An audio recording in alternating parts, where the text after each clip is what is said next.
Olá, companheiros de leitura!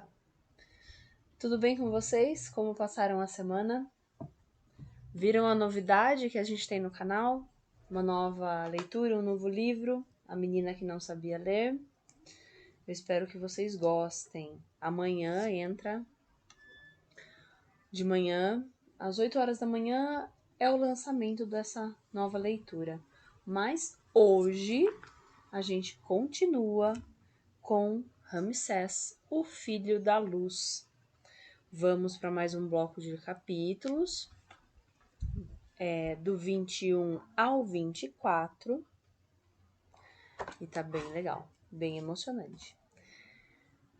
Muito obrigada por vocês acompanharem o canal, muito obrigada pelos likes, muito obrigada pelas inscrições, muito obrigada pelos comentários e pelos compartilhamentos. Não vou demorar mais, já vamos começar. Um beijo e até daqui a pouco. Capítulo 21.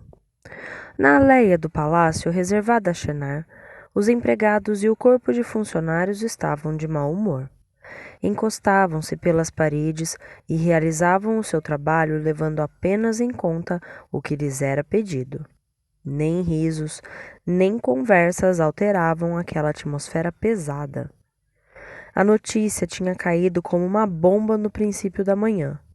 Mobilização imediata de 2 regimentos de elite para uma intervenção urgente. Em suma, a guerra contra os hititas. Shenar estava aterrado. Aquela reação violenta comprometia a política comercial que começara a desenvolver e da qual em breve colheria os primeiros frutos. Aquele estúpido confronto iria criar um sentimento de insegurança, prejudicial às transações. Como muitos dos seus predecessores, Sete ia enfiar-se num atoleiro. Sempre aquela moral ultrapassada, aquele desejo de preservar o território egípcio, de afirmar a grandeza de uma civilização, desperdiçando uma energia que poderia ser tão útil noutras coisas. Shenar não tivera tempo de destruir a reputação dos conselheiros militares do rei e provar a sua ingenuidade. Esses cabos de guerra só pensavam em inventar uma, tomando-se por conquistadores perante os quais todos os povos deviam se inclinar. Se a expedição fosse um desastre, Shenar prometia a si mesmo expulsar esses incapazes para fora do palácio. Quem dirigiria o país durante a ausência do faraó, do seu primeiro-ministro e do seu general-chefe? A rainha Touia, é evidente. Mesmo sendo as suas entrevistas com Shenar cada vez mais espaçadas e muitas vezes azedassem, a rainha sentia pelo filho mais velho um afeto verdadeiro. Chegara, porém, a hora de terem uma conversa franca e clara. Não só Touia havia de compreendê-lo, como poderia influenciar Sete a manter a paz. Insistiu, portanto, em vê-la o mais rapidamente possível, apesar da sua sobrecarregada utilização do tempo. Touia recebeu-o no meio da tarde, na sua sala de audiências. Que ambiente tão solene, minha mãe! Aposto que o que pretende não é de caráter privado. Adivinhou, como habitualmente. De onde provém esse sexto sentido? Um filho não deve lisonjear a mãe. Não lhe agrada a guerra, não é verdade?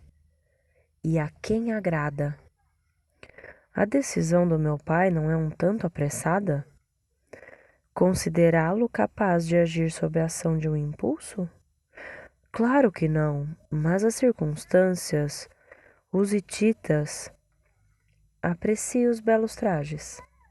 Shenar ficou confuso. Com certeza, mas... Venha comigo. Touia levou o filho mais velho a uma sala anexa. Lá havia sobre uma mesa baixa uma peruca comprida com madeixas onduladas, uma camisa de mangas largas, uma longa saia plissada ornada de franjas e uma echarpe cruzada que passaria dos quadris e prenderia a indumentária à cintura. Esplêndido, não acha? Um trabalho admirável.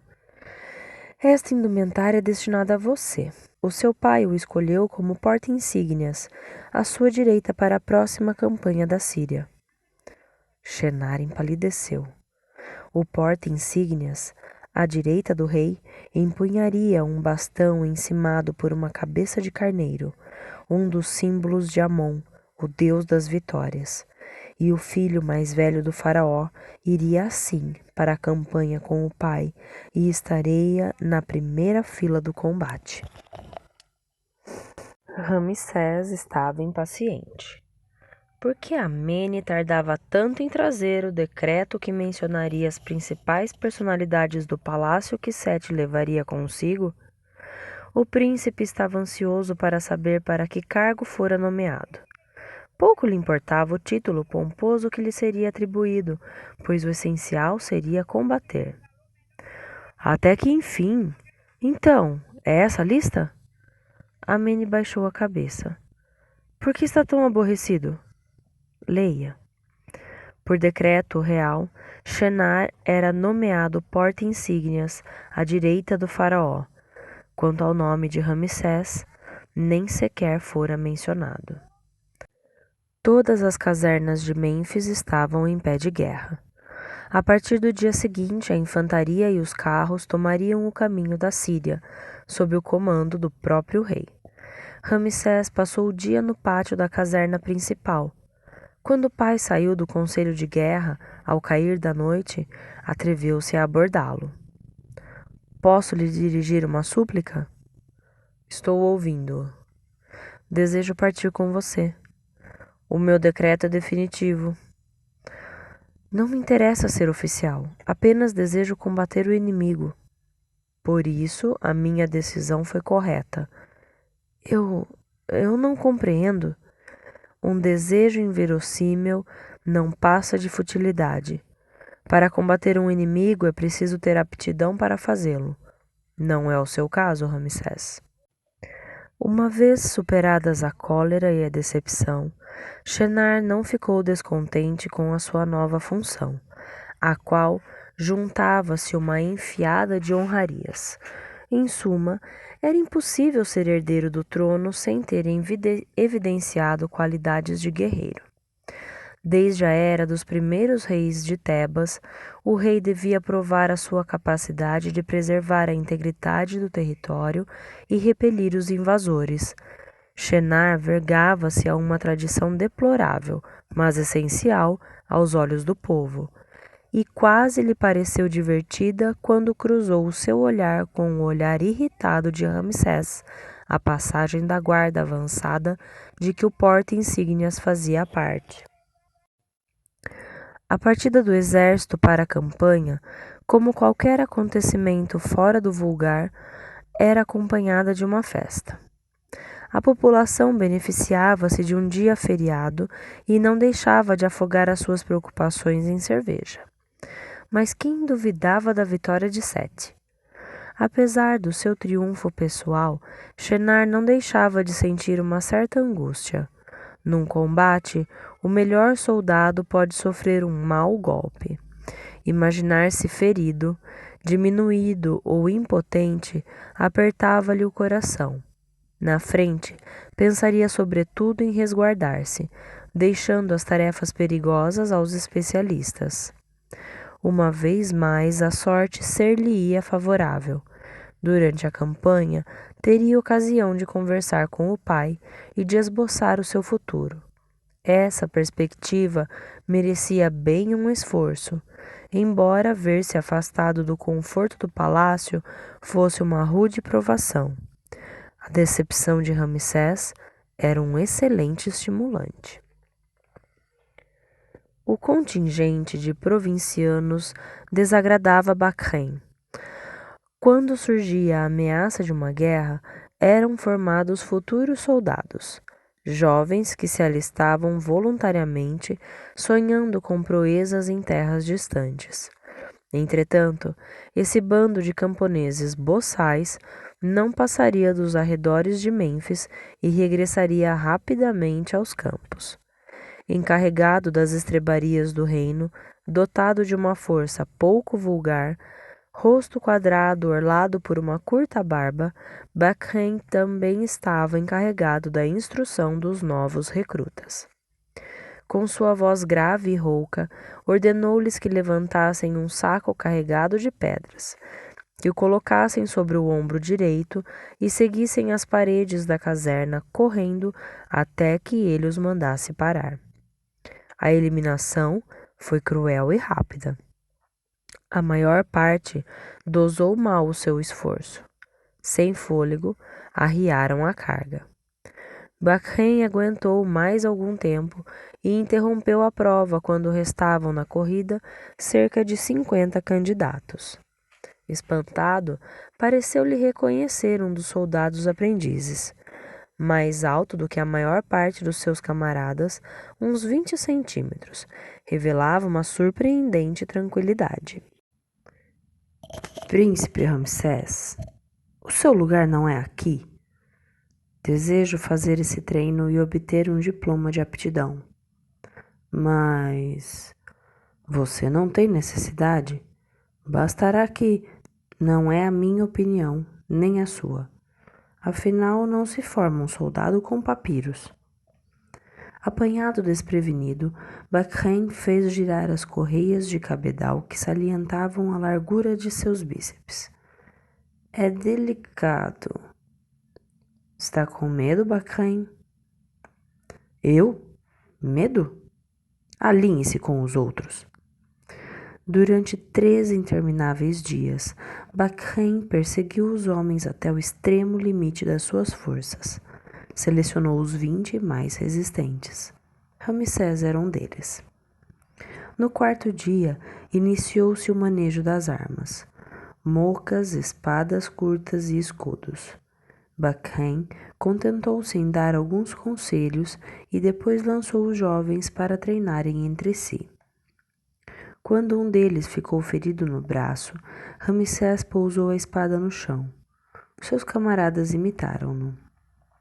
"O que é que deu em vocês?" berrou Bakhen. "Retomem o exercício, senão desapareçam." Os recrutas obedeceram às exigências do instrutor. Os lentos e os desajeitados foram excluídos. Do contingente inicial, subsistiam apenas 12 voluntários considerados aptos para se tornarem soldados de profissão. Ramsés prosseguiu. 10 dias de exercícios intensivos não haviam esgotado seu entusiasmo. "Preciso de um oficial", declarou Bakhen na manhã do 11º dia. Com exceção de um deles, os candidatos revelavam idêntica habilidade com o arco de madeira de acácia que atirava flechas a uma distância de 50 metros em tiro reto. Agradavelmente surpreendido, Bakhen mostrou-lhes um arco muito grande, cuja parte frontal era coberta de chifre, e depois colocou um lingote de cobre a 150 metros dos arqueiros. "Peguem essa arma e perfurem aquele alvo." A maior parte não conseguiu retesar o arco. 2 conseguiram atirar, mas as flechas não ultrapassaram nem 100 metros. Ramsés apresentou-se em último lugar, sob o olhar carrancudo de Bakhen. Tal como seus camaradas, tinha direito a 3 flechas. Um príncipe devia evitar o ridículo. Outros mais fortes do que você falharam. Concentrado, Ramsés estava preocupado apenas com o alvo. Nada mais existia. Retesar o arco exigia um esforço inaudito. Com os músculos doendo, Ramsés controlou a corda de tensão feita de tendão de boi. A primeira flecha passou à esquerda do alvo e Bakhen trocou. Ramsés expirou o ar, bloqueou a respiração e atirou quase de imediato a segunda flecha, que voou por cima do lingote de cobre. "Última tentativa", anunciou Bakhen. O príncipe fechou os olhos durante mais de 1 minuto e visualizou o alvo dentro de si mesmo. convenceu-se de que estava próximo, que ele se transformava na flecha e que esta sentia um intenso desejo de se unir ao lingote. A terceira flecha foi uma libertação. A flecha fendeu o ar como um zangão agressivo e atravessou o lingote de cobre. Os outros recrutas aclamaram o vencedor.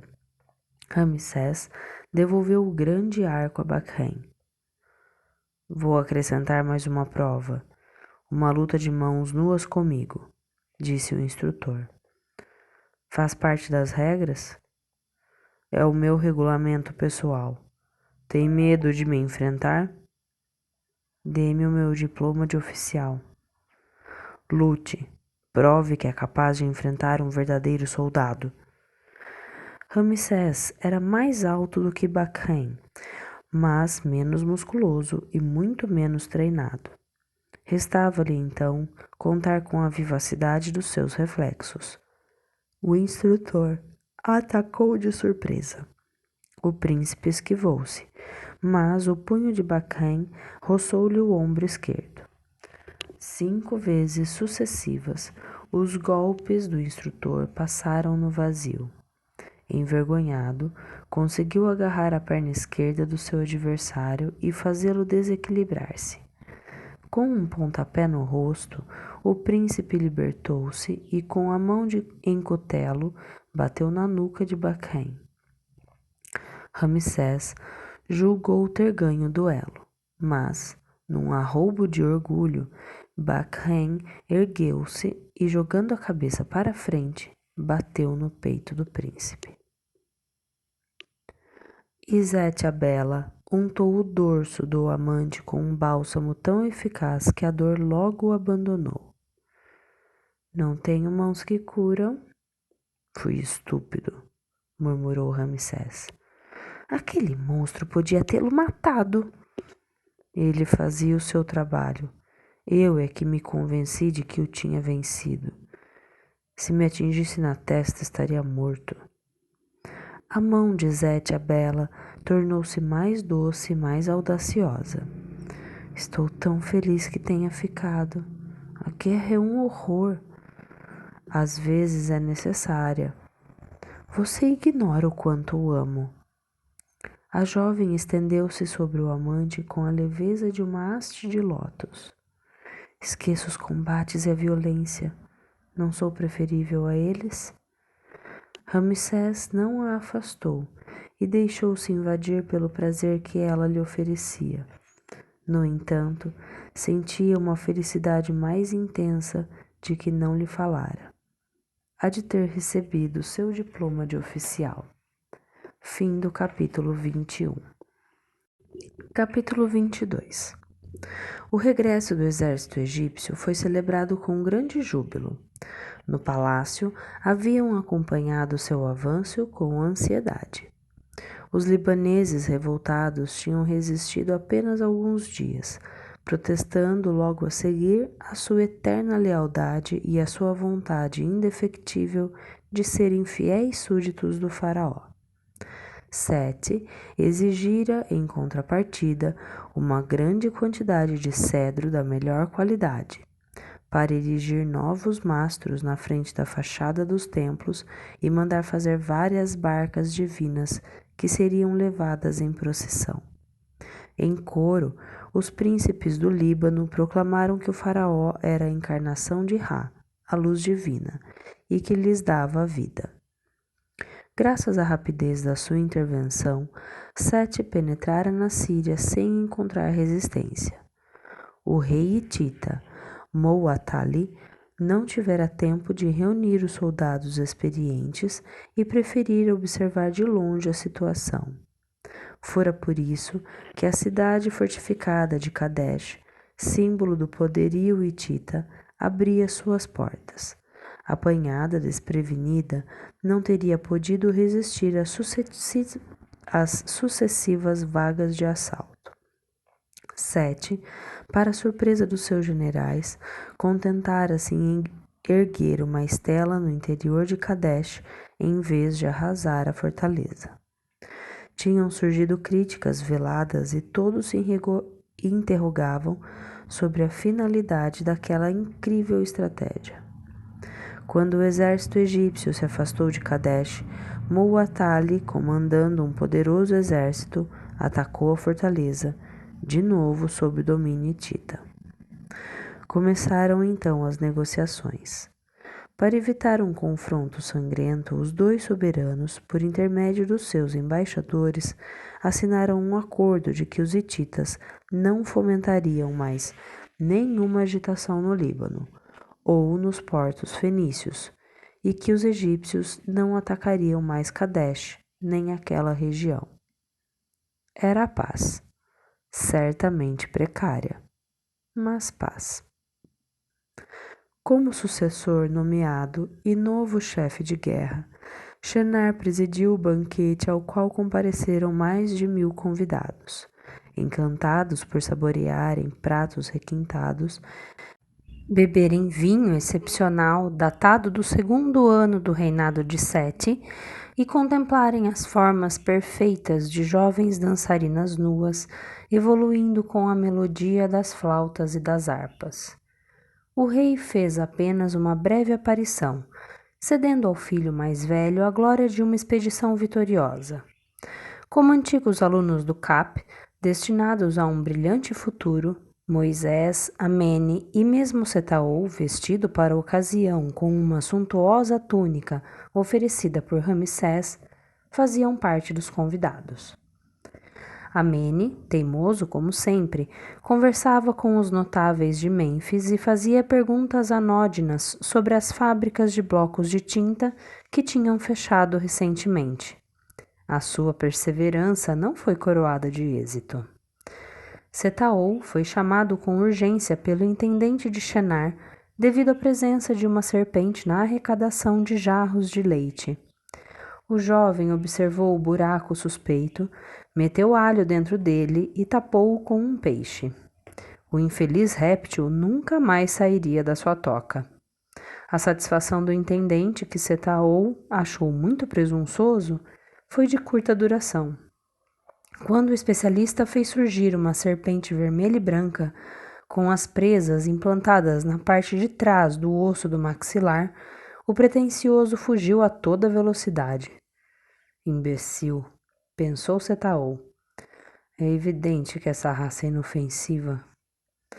Moisés estava rodeado de lindas mulheres que apreciavam o seu porte e a sua virilidade. A maior parte delas teria gostado de aproximar-se de Ramsés, mas Izete a Bela estava colada a ele. A reputação dos dois jovens melhorava a olhos vistos.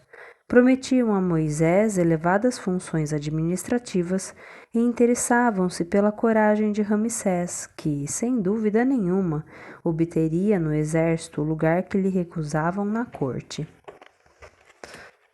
Os dois amigos conseguiram escapar no intervalo de 2 danças e reencontraram-se no jardim sob uma pérgola. Ouviu o discurso de Shenar? Não. A minha doce noiva tem outras preocupações. O seu irmão mais velho afirma para quem queira ouvir que é o grande vencedor desta campanha. Graças a ele, as perdas egípcias foram reduzidas ao mínimo e a diplomacia sobrepôs-se à força. Além disso, murmura que Sete parecia muito cansado, que o poder desgasta e a sua nomeação como regente não deve tardar. Já está estabelecendo um programa de governo. Prioridade ao comércio internacional. Recusa de qualquer conflito, alianças econômicas com os nossos piores inimigos. Isso me dá nojo. O indivíduo não é brilhante, concordo, mas os seus projetos merecem atenção. Estenda a mão aos hititas, Moisés, e eles lhe cortarão o braço. A guerra não resolve nada. Shenar fará do Egito um país submisso e arruinado. A terra dos faraós é um mundo à parte. Sempre que se mostrou fraca ou ingênua, os asiáticos invadiram-na e foi preciso muita coragem para expulsar o ocupante e mandá-lo para longe das nossas fronteiras. Se depusermos as armas, seremos exterminados. O entusiasmo de Ramsés surpreendeu Moisés. São palavras de um chefe, admito, mas será essa a boa orientação? Não há outra para preservar a integridade do nosso território e permitir aos deuses que residam nesta terra. Os deuses. Existem os deuses? Que quer dizer? Moisés não teve tempo de responder. Um grupo de moças interpôs-se entre Ramsés e ele, fazendo 1001 perguntas sobre o seu futuro. Isete, a bela, não tardou a intervir para libertar o seu amante. O seu irmão mais velho queria impedir-me de sair, confessou-lhe. Com que propósito? Não renuncie à ideia de casar comigo. A corte é formal, e os boatos apontam no mesmo sentido. Sete está prestes a colocar Shenar no trono e propõe que me torne a grande esposa real. Verificou-se então um fenômeno estranho. O espírito de Ramsés abandonou bruscamente Mênfis e voou até o harém de Mer-Ur para contemplar uma linda e estudiosa moça, recopiando as máximas de Ptah-hotep à luz de lamparinas de azeite. Isete, a bela, notou a perturbação do amante. Sente-se mal? Fique sabendo que desprezo a doença, respondeu ele com secura. Parece tão distante. Refletia. Você acertou? Já respondi. As minhas felicitações, Isete. Serás a minha rainha e eu o seu servidor. A jovem bateu-lhe no peito com os punhos fechados. Ramsés agarrou-lhe os pulsos. Eu o amo, Ramsés, e quero viver com você. O que farei para você compreender isso? Antes de me tornar um marido e um pai, preciso de uma visão mais clara do caminho que desejo seguir. Dê-me um tempo. Na noite perfumada, o silêncio interpôs-se pouco a pouco. Músicas e dançarinas haviam se retirado, assim como os cortesãos de mais idade. Aqui e ali, no vasto jardim do palácio, trocavam-se informações e tramavam-se conspirações irrisórias para subir na hierarquia, afastando um rival. Do lado das cozinhas, um grito dilacerante perturbou a serenidade do momento. Ramsés foi o primeiro a chegar ao local. Com um atiçador, o intendente batia num velho que protegia o rosto com as mãos. O príncipe apertou o pescoço do agressor até o sufocar. Este deixou cair a arma e o velho correu, procurando refúgio entre os lavadores de louça. Moisés interveio. Você vai matá-lo? Ramsés largou o intendente que, com o rosto congestionado, retomou o fôlego com dificuldade. Esse velho era apenas um prisioneiro hitita, explicou. Tenho que educá-lo. É esta a sua maneira de tratar os seus empregados? Só os hititas. Shenar, cujos adornos de uma riqueza imensa eclipsavam as indumentárias mais elegantes, afastou os curiosos. Afastem-se, eu trato disso. Ramsés agarrou o intendente pelo pescoço e atirou-o ao chão. Acusa este covarde de tortura. Calma, calma, meu querido irmão, não fique nervoso. O meu intendente é por vezes um pouco severo, mas faço queixa e testemunharei perante o tribunal. Você, que detesta os hititas? O seu empregado já não é um inimigo. Trabalha em nossa casa e deve ser respeitado. É o que a lei de Maat exige. Deixe de grandes frases. Esqueça esse incidente e lhe ficarei grato. Eu também testemunharei, declarou Moisés. Nada pode justificar semelhante procedimento. É necessário dramatizar a situação? Leve o intendente, pediu Ramsés a Moisés, e confie-o ao nosso amigo Setaol. Amanhã pedirei um processo com urgência. É um sequestro! Compromete-se a apresentar o seu intendente perante o tribunal? Shenar cedeu. Havia muitas testemunhas de peso, mas valia não iniciar um combate perdido de antemão. O culpado seria condenado ao exílio nos oásis. A justiça é muito bonita, concluiu Shenar complacente. Respeitá-la é a base da nossa sociedade. Quem diz o contrário? Se governar o país com estes métodos, encontrará em mim um adversário firme. Mas o que está imaginando? Não imagino, observo. Grandes desígnios podem coexistir com desprezos pelos outros? Não perca a cabeça, Ramsés. Você me deve respeito. O nosso soberano, o Senhor do Alto e do Baixo Egito, ainda é Sete, julgo eu. A brincadeira tem limites. Amanhã você terá de obedecer-me. Amanhã ainda está longe. De tanto se enganar, você ainda vai acabar mal. Tem intenção de me tratar como um prisioneiro hitita? Irritado, Shenar foi-se embora. Seu irmão é um homem poderoso e perigoso, observou Moisés. Acha necessário desafiá-lo assim? Ele não me mete medo. O que queria dizer a propósito dos deuses? Já nem eu mesmo sei. Há estranhos pensamentos que me atravessam a mente e me perturbam. Enquanto não conseguir penetrar no seu mistério, não terei paz. Fim do capítulo 22. Capítulo 23. Amene não desistiu. Como secretário particular do escriba real Ramsés, tinha acesso a numerosos serviços administrativos e soube fazer amigos que o ajudaram nas suas pesquisas. Pôde, assim, verificar a lista das fábricas que faziam blocos de tintas e obteve os nomes dos seus proprietários. Como a rainha Touia dissera a Ramsés, os arquivos relacionados com a fábrica suspeita efetivamente haviam desaparecido.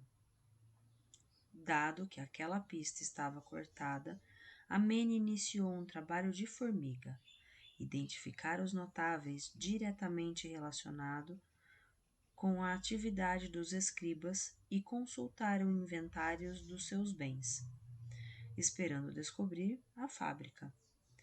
Longos dias de procura resultaram em fracasso. Só restava uma hipótese: a investigação sistemática das lixeiras, começando por aquela em que Amene quase morrera. Antes de anotar um dado qualquer no papiro, um escriba consciencioso utilizava um pedaço de calcário como rascunho, o qual era lançado, com milhares de outros, num grande buraco que ia se enchendo de acordo com o avanço dos trabalhos da administração. Amene nem sequer tinha certeza de que existisse uma duplicata da ata de propriedade da fábrica. No entanto, lançou-se nessa investigação, 2 horas todos os dias, recusando-se a pôr em dúvida as suas hipóteses de êxito. Izete, a bela, via com maus olhos a amizade entre Moisés e Ramsés. O hebreu, atormentado e instável, exercia má influência sobre o egípcio.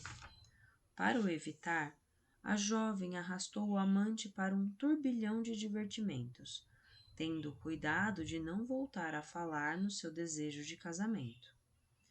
Ramsés deixou-se apanhar na armadilha.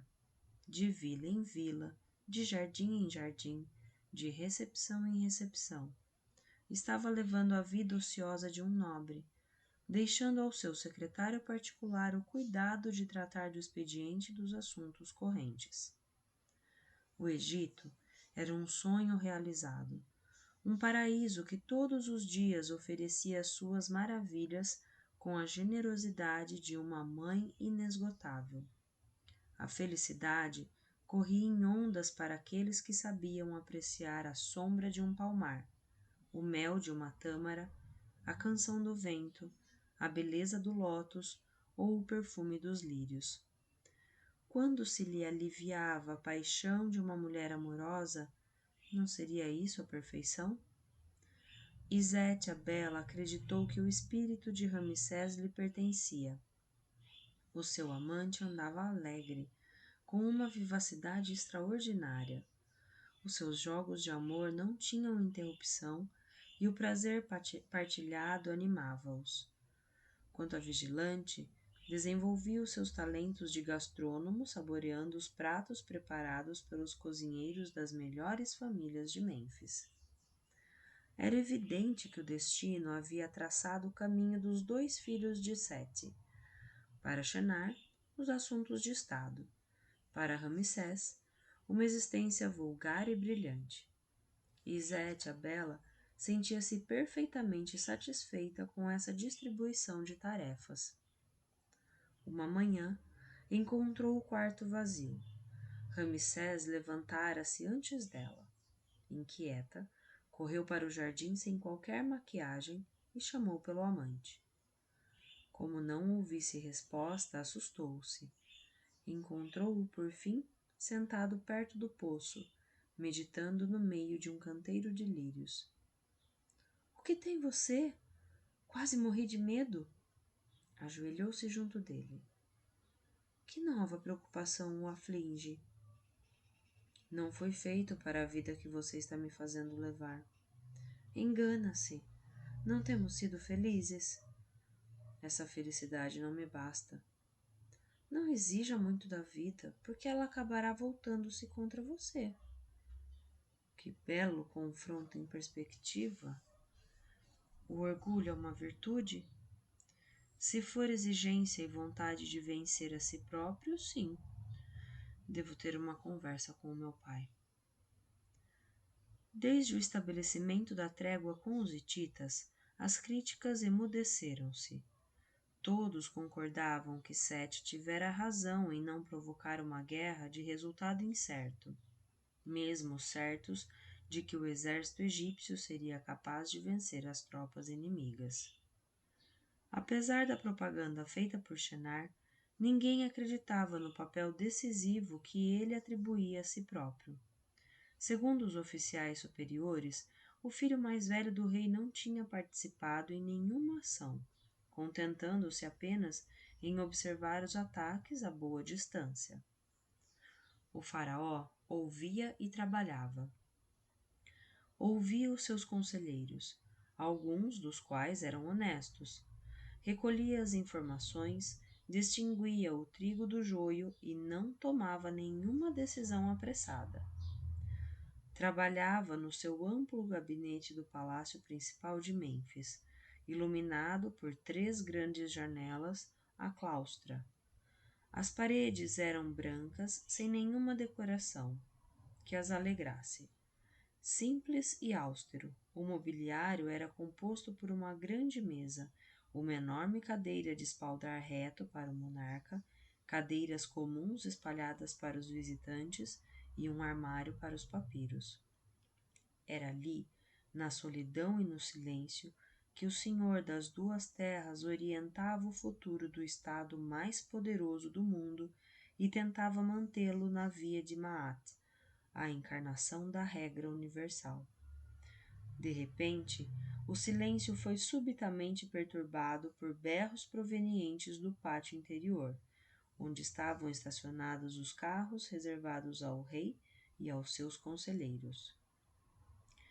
De uma das janelas do seu gabinete, Sete constatou que um cavalo enfurecera de súbito, depois de ter conseguido quebrar a corda que o prendia a um marco. Galopava em todas as direções, ameaçando quem quer que pretendesse aproximar-se. Com um coice derrubou um membro do serviço de segurança e com outro um escriba velho que não conseguiu abrigar-se a tempo. No momento em que o animal parou para tomar fôlego, Ramsés surgiu de trás de um pilar, saltou-lhe para o dorso e apertou as rédeas. O cavalo empinou-se e tentou em vão libertar-se do cavaleiro vencido. Soprou, relinchou e acabou por acalmar-se. Ramsés saltou para o chão. Um soldado da guarda real aproximou-se. Seu pai quer vê-lo. Pela primeira vez, o príncipe foi admitido no gabinete do faraó. A simplicidade dos aposentos surpreendeu-o. Esperava um luxo extraordinário e descobriu um compartimento quase vazio, sem qualquer atrativo. O rei estava sentado com um papiro desenrolado à sua frente.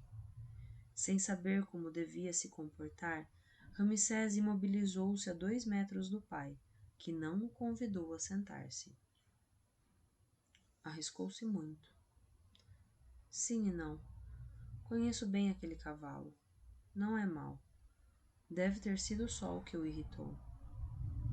Seja como for, correu demasiados riscos. A minha guarda o teria dominado. Julguei fazer bem. Procurando fazer-se notar? Bem, seja sincero. Dominar um cavalo enfurecido não é uma tarefa fácil. Devo concluir então que você mesmo armou o incidente para se beneficiar com ele. Ramsés corou de indignação. Meu pai, como pode? Um faraó deve ser um estrategista. Teria apreciado essa estratégia? Na sua idade, teria visto nela uma duplicidade que auguraria muito mal o seu futuro. Mas a sua reação convenceu-me da sua sinceridade. E, no entanto, procurava um meio de lhe falar. A propósito do quê? Quando da sua partida para a Síria, reprovou-me quanto à minha capacidade para combater como um soldado. Durante a sua ausência, completei essa lacuna. Sou atualmente titular de um diploma de oficial, adquirido numa grande luta, segundo me disseram. Ramsés disfarçou mal a surpresa. O senhor sabia? Portanto, você agora é um oficial. Sei montar a cavalo, lutar com uma espada, uma lança ou um escudo e atirar com arco. Gosta da guerra? Não é por vezes necessária? A guerra provoca muitos sofrimentos. Quer aumentá-los? Há outro meio para garantir a liberdade e a prosperidade do nosso país? Nós não agredimos ninguém, mas quando nos ameaçam, respondemos. E assim deve ser. No meu lugar teria arrasado a fortaleza de Kadesh? O jovem refletiu. Com que dados posso me pronunciar? Nada sei da sua campanha, a não ser que a paz foi mantida e que o povo do Egito respira livremente. Dar minha opinião desprovida de qualquer fundamento seria prova de estupidez. Não deseja abordar outros assuntos? Ramsés interrogara-se dias e noites, contendo dificilmente a sua impaciência. Devia falar ao pai do seu conflito com Shenar e revelar-lhe que o sucessor designado se gabava de uma vitória que não conquistara. O príncipe saberia utilizar as palavras justas e manifestar a sua indignação com tal veemência que o pai compreenderia por fim que chocava uma serpente em seu seio. Todavia, diante do faraó, tal ação pareceu-lhe irrisória e infamante. Ele, a representar o papel de um delator, ter a presunção de ser mais lúcido do que Sete, mas não teve a covardia de mentir. É verdade, queria lhe dizer. Por que essa hesitação? O que sai da nossa boca pode sujar-nos. Não saberei mais do que você? O que eu teria dito, o senhor já sabe, e se assim não for, os meus sonhos só merecem o esquecimento. Não está passando de um excesso a outro? Atormenta-me um fogo, uma exigência que não sei dar nome. Nem o amor, nem a amizade o consegue afastar. Mas que palavras tão definitivas para a sua idade! O peso dos anos vão me acalmar? Não conte com ninguém a não ser com você mesmo, e a vida lhe será generosa às vezes. O que é esse fogo, meu pai? Formule melhor a pergunta e encontrará a resposta. Sete inclinou-se sobre o papiro que estava sobre a mesa. A entrevista terminara. Ramsés curvou-se.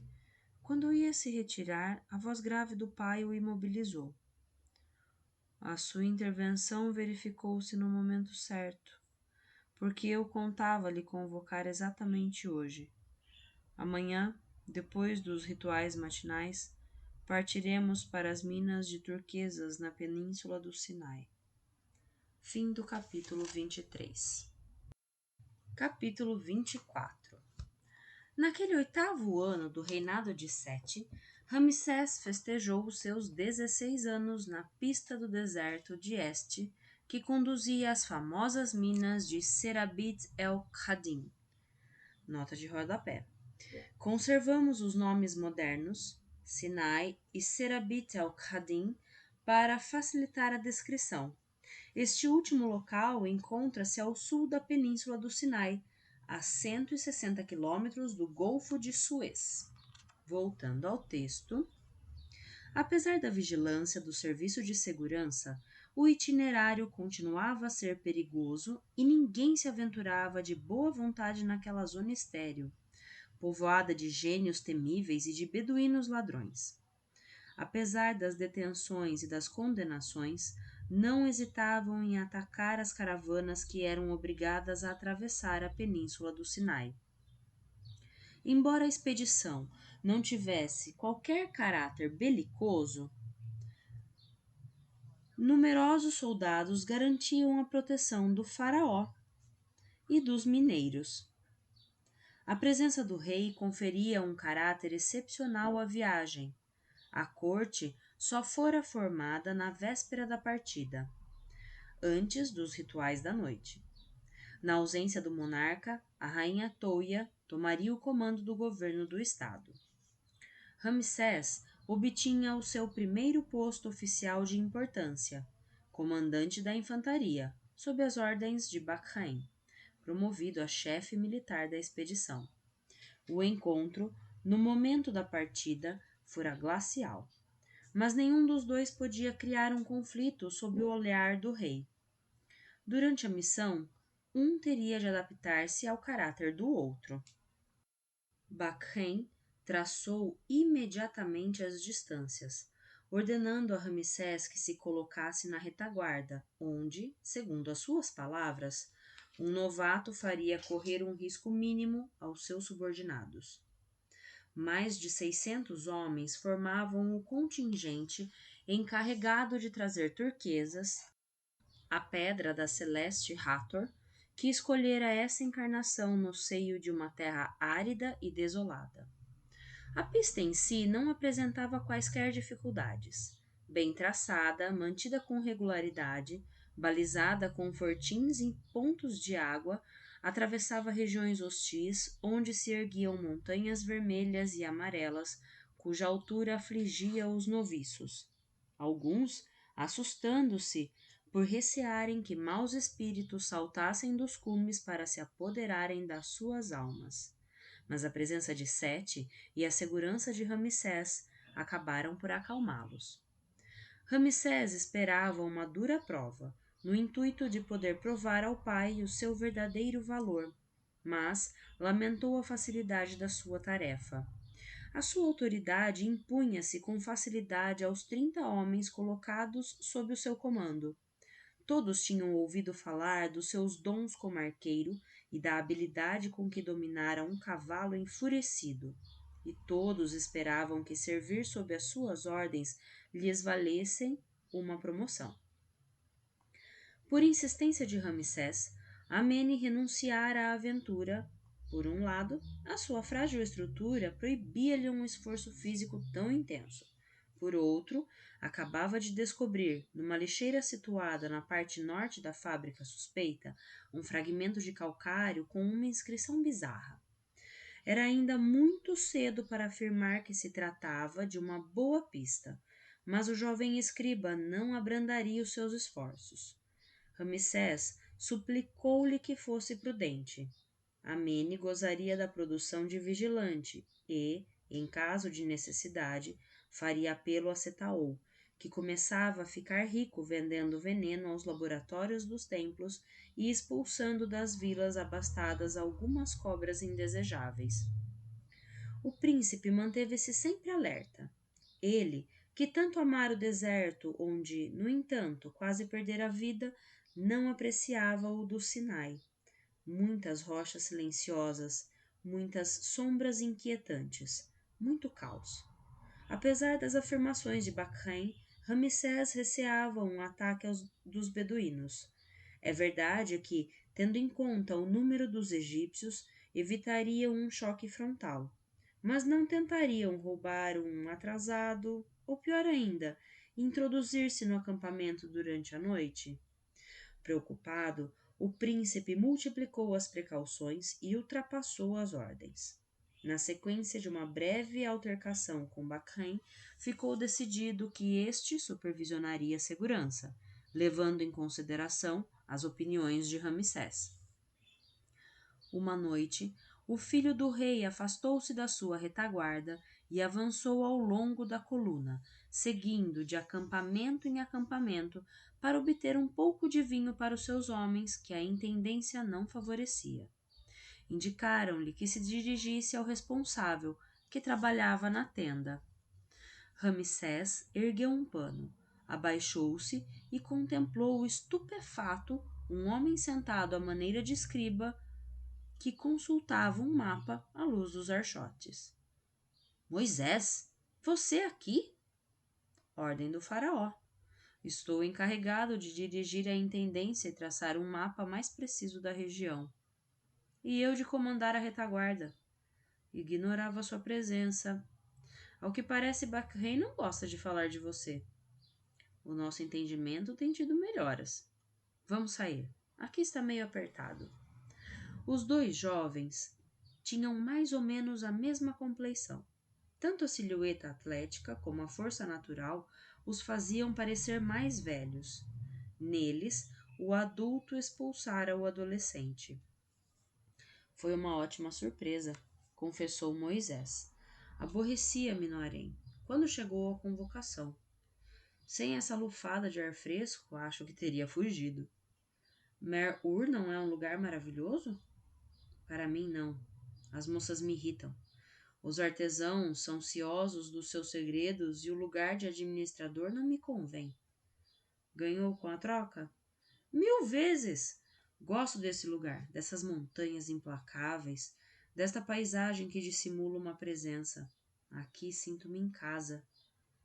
Atenua-se o fogo que lhe queima. Torna-se menos violento, é um fato. A cura está escondida nestas rochas queimadas e nestas ravinas secretas. Não estou convencido disso. Não sente um apelo que sobe deste solo esquecido? Sinto é o perigo. Moisés entusiasmou-se. Um perigo. Está reagindo como militar. E como intendente você está negligenciando a retaguarda. Os meus homens não têm vinho. O hebreu começou a rir. Responsável por isso, é verdade. Nada deve diminuir-lhes a vigilância. Uma pequena quantidade levantaria o moral do grupo. Eis o nosso primeiro confronto, constatou Moisés. Quem vencerá? Nenhum nem outro. Apenas interessa o que for melhor para os soldados. Não é uma forma de fugir de si mesmo, refugiando-se num dever que lhe é imposto de fora? Acha-me capaz de semelhante covardia? Moisés fitou Ramsés bem nos olhos. Terá o vinho, embora em pouca quantidade, mas aprenda a amar as montanhas do Sinai. Aqui já não é o Egito. Eu não sou egípcio. É sim. Engana-se. Você nasceu no Egito. Lá foi educado e lá você há de construir o seu futuro. São palavras de egípcio, não de hebreu. Os meus antepassados não são os seus. Talvez tenham vivido aqui. Sinto os vestígios da sua passagem, das suas esperanças e dos seus fracassos. O Sinai está lhe virando a cabeça. Você não pode compreender. Terei perdido a sua confiança? Claro que não. Amo o Egito mais do que a mim mesmo, Moisés. Nada é mais precioso para mim do que a minha terra natal. Se julga ter descoberto a sua, sou capaz de compreender a sua emoção. O hebreu sentou-se numa pedra. Uma pátria. Não, este deserto não é a minha pátria. Amo o Egito tanto quanto você. Aprecio as alegrias que ele me proporciona, mas sinto o apelo de algum lugar. E o primeiro lugar que encontra o perturba. Correto. Juntos haveremos de atravessar outros desertos, e você regressará ao Egito porque ali brilha uma luz única. Como pode estar tão seguro de si? Porque na retaguarda não tenho tempo para me preocupar com o futuro. Na noite sombria do Sinai, 2 risos límpidos subiram até as estrelas. Os burros marcavam o ritmo e os homens os seguiam. Cada um transportava uma carga à medida das suas forças, não faltando a ninguém água nem alimento. Por diversas vezes, o rei ordenou que parassem a expedição para que Moisés pudesse traçar um mapa exato da região. Assistido por geômetras, o hebreu subiu os cursos de Wadi secos, escalou encostas, escolheu novos pontos de referência e facilitou assim o trabalho dos peritos. Uma inquietação surda não abandonava Ramsés. Assim, acompanhado por 3 soldados experientes, exercia uma vigilância constante, temendo que o seu amigo fosse agredido pelos beduínos, em pilhagem. Mesmo sendo ele bem capaz de se defender, arriscava-se a cair numa cilada, mas nenhum drama se verificou. Moisés realizou o notável trabalho que iria facilitar as deslocações posteriores dos mineiros e das caravanas. Depois do jantar, os 2 amigos conversaram longamente junto da fogueira. Habituados aos risos das hienas e aos rugidos dos leopardos, adaptavam-se àquela existência rude, longe do conforto do palácio de Mênfis e do harém de Mer-Or. Com o mesmo entusiasmo, esperavam a madrugada que se aproximava, convencidos de que esta lhes revelaria um novo aspecto do mistério que não desistiriam nunca de tentar desvendar. Muitas vezes ficavam silenciosos e contentavam-se em escutar a noite. Não lhes murmurava ela que a juventude de ambos venceria todos os obstáculos? O longo cortejo mobilizou-se. Assim, logo pela manhã, não era normal. Ramsés deu ordem aos seus homens para arriarem as cargas e se prepararem para o combate. Calma, recomendou um soldado cujo peito era atravessado por uma cicatriz. Com o devido respeito, meu comandante, seria melhor prepararmos uma oração de paz. Por que está tão sereno? Porque já chegamos. Ramsés deu alguns passos para o lado.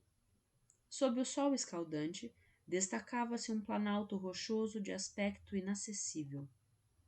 Serabit el-Khadim, o domínio da deusa Hathor, soberana das turquesas. Fim do capítulo 24. Ai, meu Deus, que delícia! Mais uma passagem, mais uma aventura de Ramsés, e agora em parceria com Moisés. Essa história ainda tem outros desenrolares. Eu quero fazer uma revelação a vocês que eu já fiz para a pessoa responsável, mas eu acho importante falar aqui. O meu maior incentivo em começar as leituras aqui no meu canal são graças à Flor, do canal Ouvindo Livros. Ela faz a leitura de alguns livros como forma de terapia, como forma de indicação do psicólogo e do psiquiatra dela. E ela me inspirou. Essa doação dela de tempo e de voz e disposição me incentivou a compartilhar com vocês também algumas das minhas leituras preferidas. Então, Flor, do canal Ouvindo Livros, eu te agradeço publicamente, além de ter feito isso através do seu canal. E eu peço aos meus seguidores, que são poucos, mas eu acredito que sejam fiéis, que acompanhem o trabalho dela também. Ela tem uma variedade muito grande de livros no canal dela, que é recente, é deste ano, como o meu. Então, um beijo para vocês, obrigada pela companhia, bem-vindos ao meu canal, Simone Ost, e até a semana que vem. Um beijo!